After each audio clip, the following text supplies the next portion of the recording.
Perkenalkan, nama saya Yolanda Adeanggreni Sitompul, NPM 181102449, kelas SIM 1803.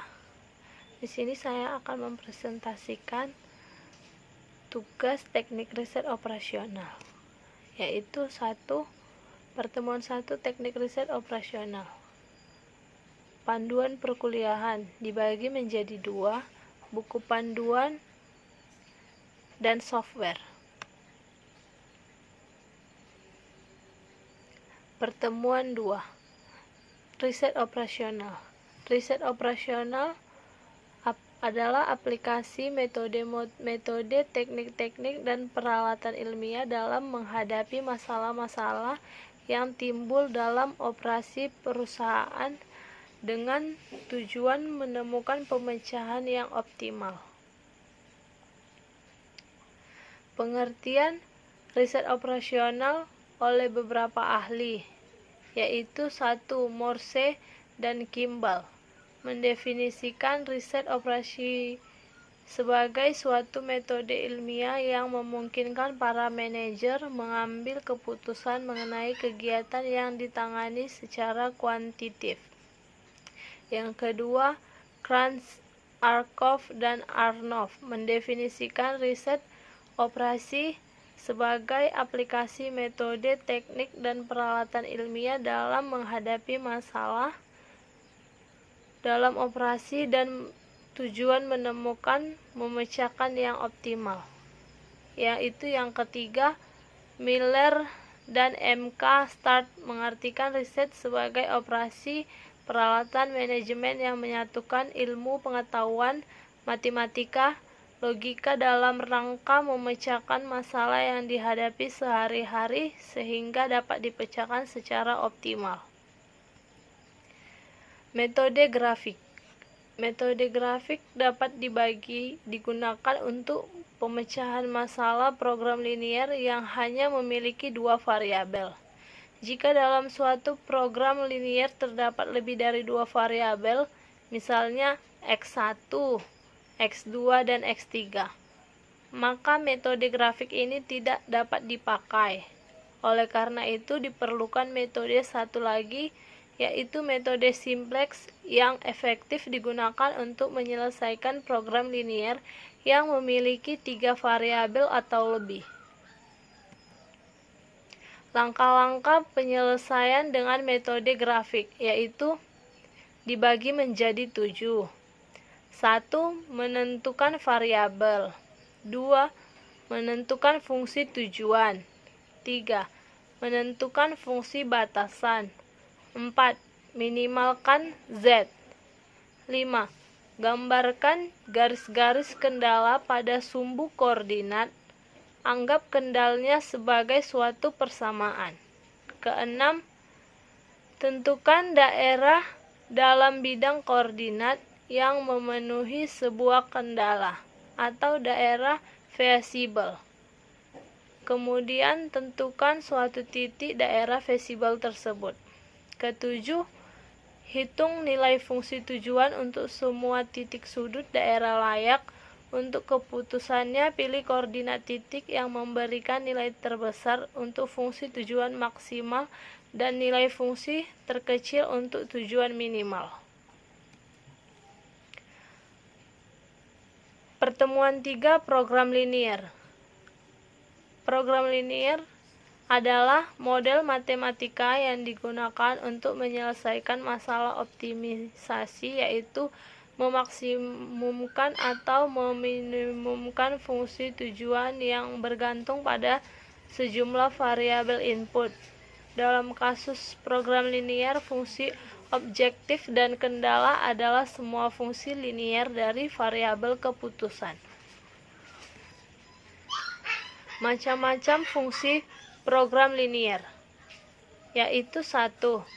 Fungsi tujuan, mengarahkan analisa untuk mendeteksi tujuan perumusan masalah.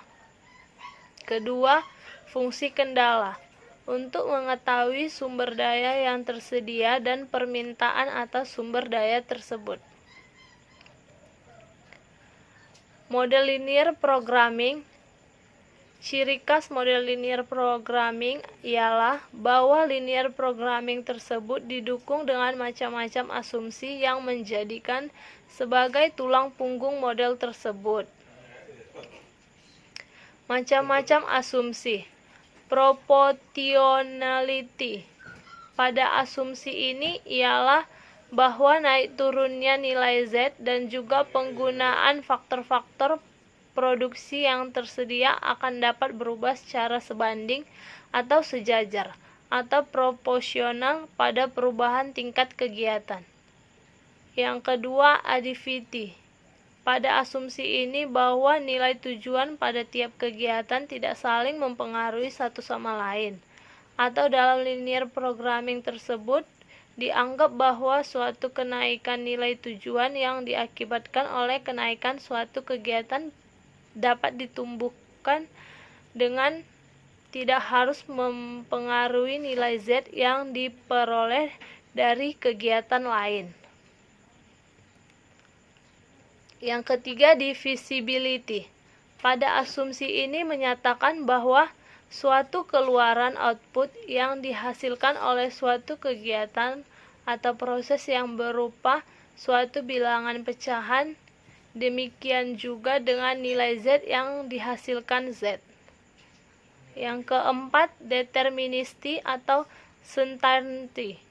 Pada asumsi ini menyatakan bahwa semua parameter yang terdapat di dalam model linear programming atau AIJ atau BJ atau CJ tersebut dapat diperkirakan dengan pasti walaupun jarang digunakan tepat.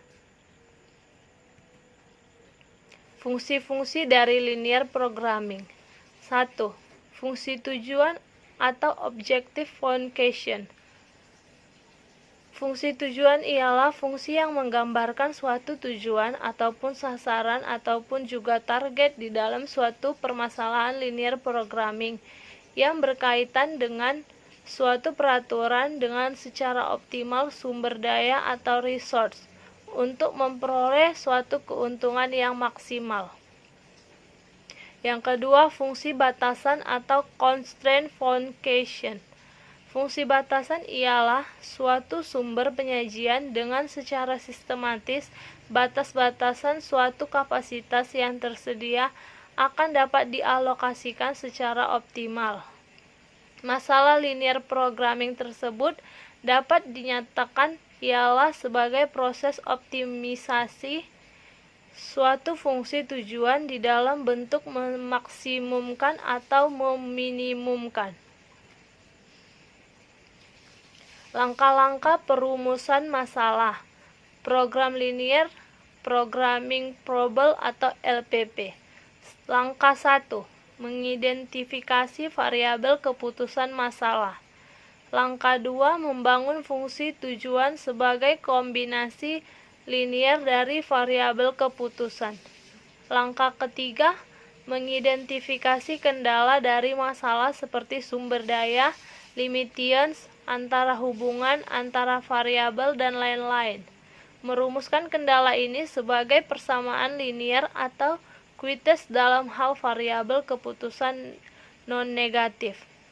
Dengan demikian, LPP adalah kumpulan fungsi, tujuan, himpunan, kendala, dan set non-negatif kendala. Pertemuan yang keempat yaitu metode simplex.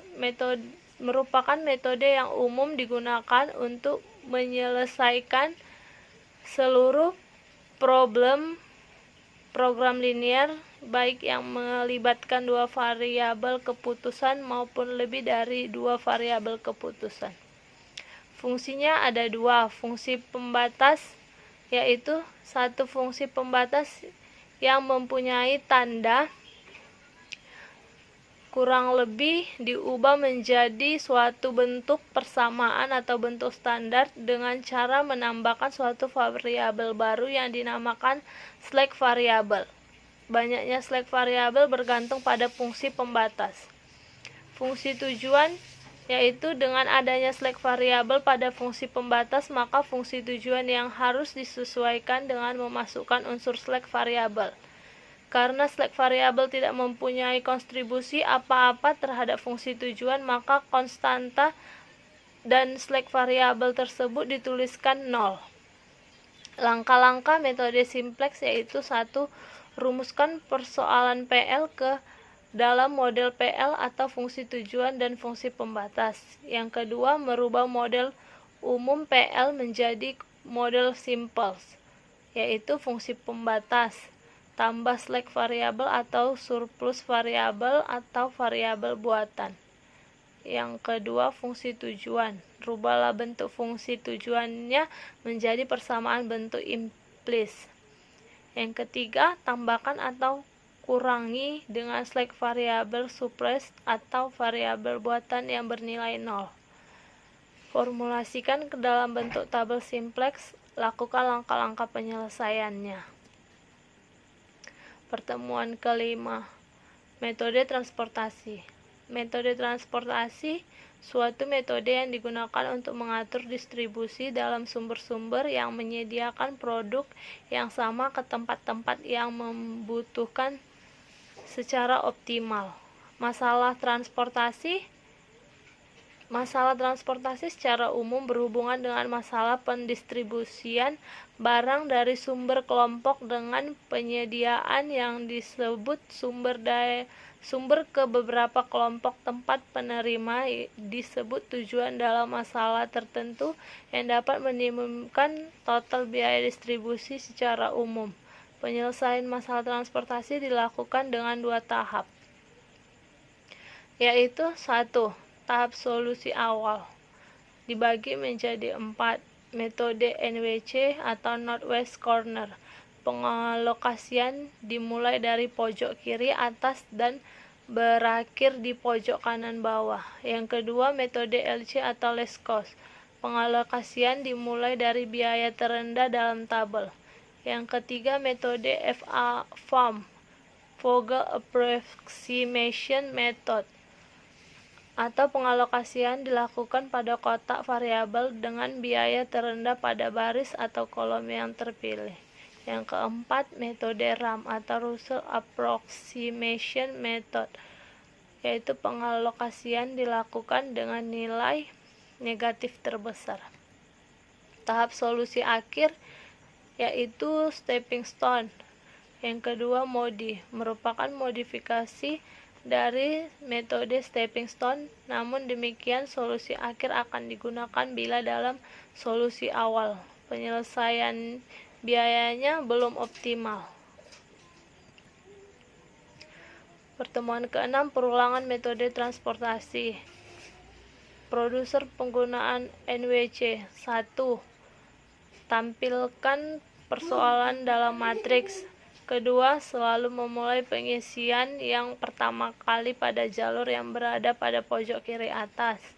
Pengisian atau pengalokasian barang pada jalur ini harus berpedoman kepada kapasitas yang ada dalam jumlah permintaan yang harus dipenuhi. Yang ketiga, lakukan gerakan zigzag dari pojok kiri atas ke bawah ke arah kanan bawah sampai semua barang yang diproduksi harus terdistribusi dan memenuhi semua permintaan yang ada. Yang keempat, hitung total biaya yang diperlukan.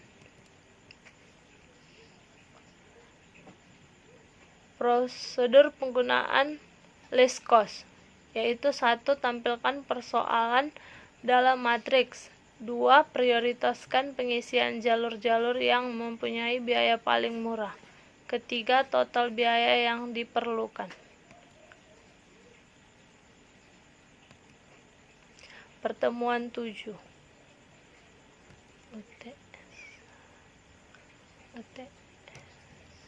Pertemuan 8, teori antrian. Antrian timbul karena orang atau sesuatu material bahan tiba di suatu fungsi servis atau pelayanan. Proses produksi lebih cepat dibandingkan waktu mereka dilayani.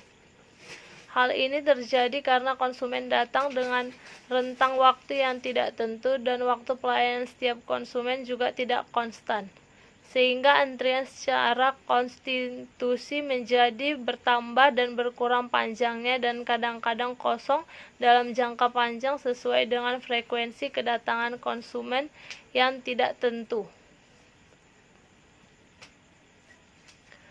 Konsumen dasar dalam antrian, yaitu dibagi menjadi 3, kedatangan, pelayan, dan antrian.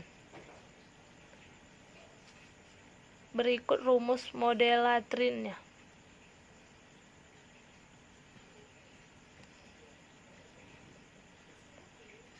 Model biaya minimum.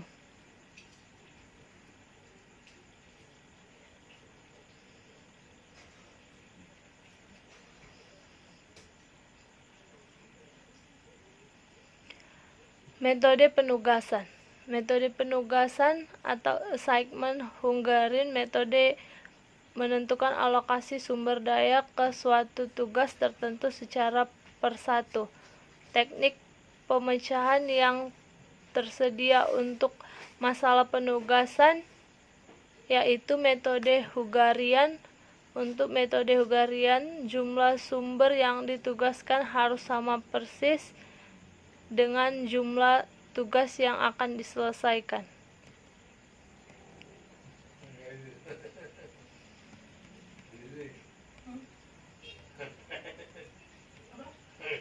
Pertemuan 10 metode keputusan.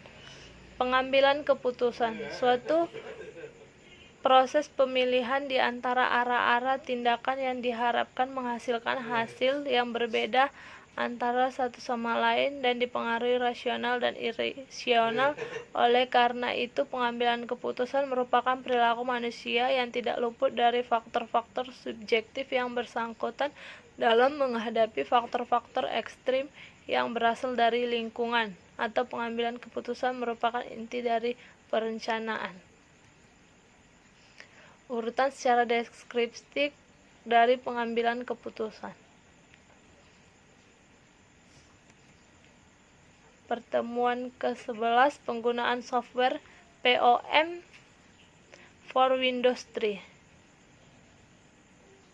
Program POM merupakan sebuah program komputer yang digunakan untuk memecahkan masalah manajemen dalam bidang produksi dan operasi yang bersifat kuantitatif, guna membantu pengambilan keputusan seperti misalnya menentukan kombinasi produk yang sesuai agar memperoleh keuntungan sebesar-besarnya. Program POM dalam aplikasinya di komputer menyediakan beberapa jenis modul berbeda, yaitu dibagi menjadi 20 bagian. Pertemuan ke-12, teori permainan. Teori permainan merupakan suatu teori di mana dua orang atau lebih yang memiliki kepentingan berbeda terlibat dalam suatu permainan untuk mencapai tujuan sesuai dengan yang diinginkan. Teori ini pertama kali dikembangkan oleh Emile Borel pada tahun 1921 yang dikembangkan lebih lanjut oleh John von Neumann dan Oskar Morgenstern. Manfaat teori permainan dibagi menjadi 4, yaitu 1. Mengembangkan suatu kerangka untuk pengambilan keputusan dalam suatu persaingan. 2. Menguraikan metode kuantitatif yang sistematik bagi pemain yang terlibat dalam bersaing untuk memiliki strategi yang tradisional dalam pencapaian tujuan. Yang 3. Memberi gambaran pesaing-pesaing pasar untuk strategis negosiasi ataupun strategis dalam persaingan bisnis yang diawali dan diwarnai oleh terjadinya konflik. 2 strategi dalam permainan, yaitu strategi murni dan strategi campuran. Pertemuan ke-13, dualitas dan analitas sensitivitas. Adapun simbol-simbolnya sebagai berikut. dasar teori dualitas, yaitu ini. Kondisi optimal tercapai, bentuk dualnya, maksimumnya, dan batasan-batasan. Analisis sensitivitas. Manfaat utama yaitu menghindari perhitungan ulang yang dapat terjadi bila ternyata terjadi perubahan-perubahan pada masalah awal, seperti 1. Perubahan pada nilai dan fungsi batasan. 2. Perubahan pada koefisien fungsi tujuan. 3. Penambahan variabel baru. 4. Penambahan batasan baru. 5. Perubahan pada koefisien yang menunjukkan berapa bagian kapasitas sumber yang harus dikonsumsi oleh suatu kegiatan. Perubahan-perubahan tersebut akan mengakibatkan yaitu 1. Penyelesaian optimal tidak berubah. 2. Variabel-variabel dalam mengalami perubahan tapi nilainya tidak berubah. Berikut hasil presentasinya, saya ucapkan terima kasih.